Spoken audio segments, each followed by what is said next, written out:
The mic thing working? Yeah.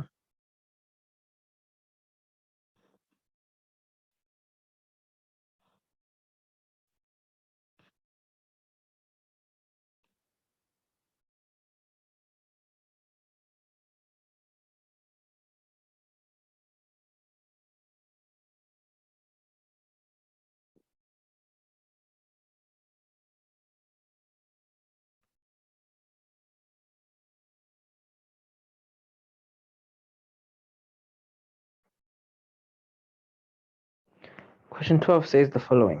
It says the 5 cards given below are used by players in a game to create 5-digit codes. These 5 cards are fixed, obviously.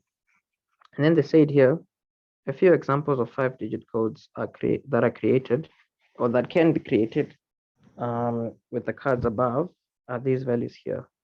There are no repetition allowed because obviously once you use a card, it's gone. Then it says how many unique 5-digit codes can be created. So this is a straightforward question because there are 5 slots, right? Slot number 1, slot number 2, slot number 3, and 4.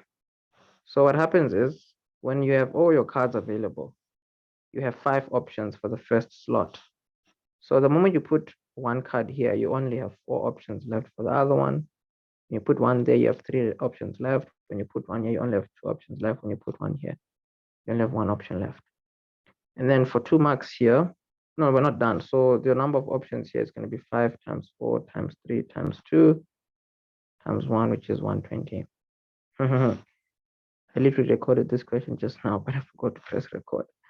But for 2 marks, it says here, how many unique 5-digit codes starting with a number can be created?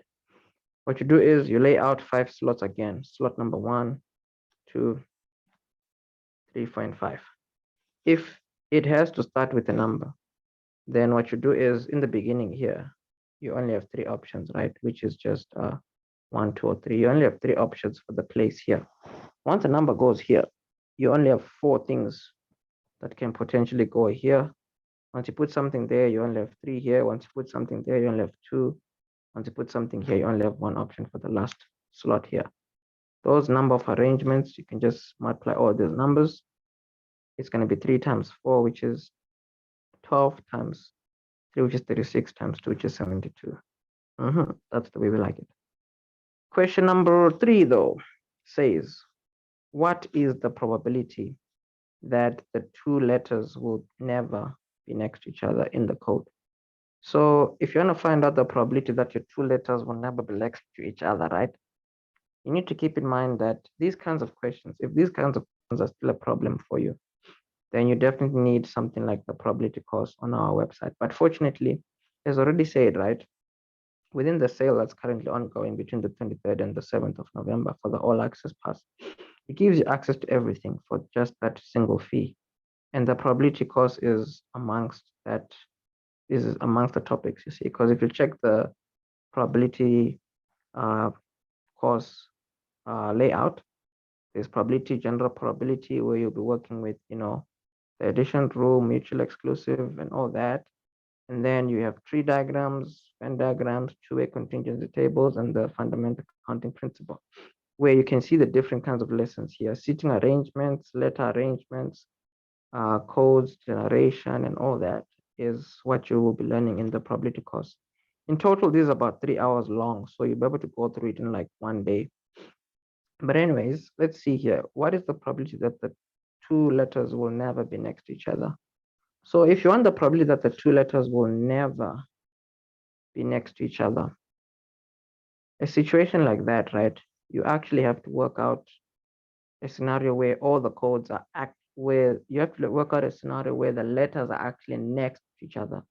You want to find out how many arrangements are there where your letters are actually next to each other.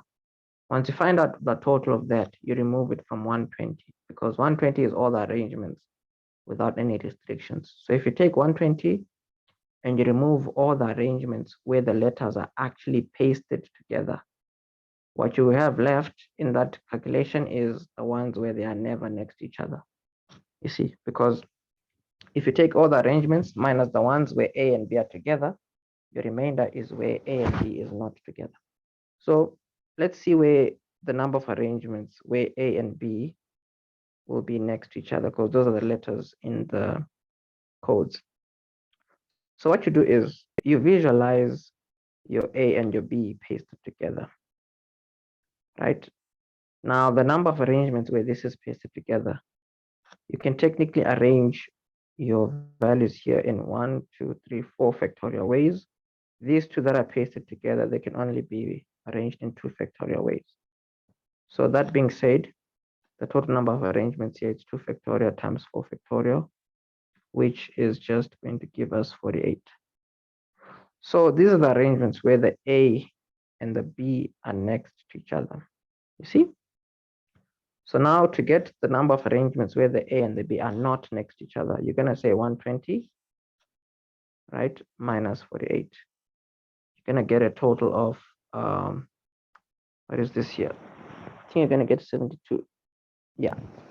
So now you're going to know that the number of arrangements where they are never together, it's 72 options out of a total of 120. So that being said, this is the probability that you get A and B never together, because it's 72 of options like that over a total of 120. This simplified is just 0.6.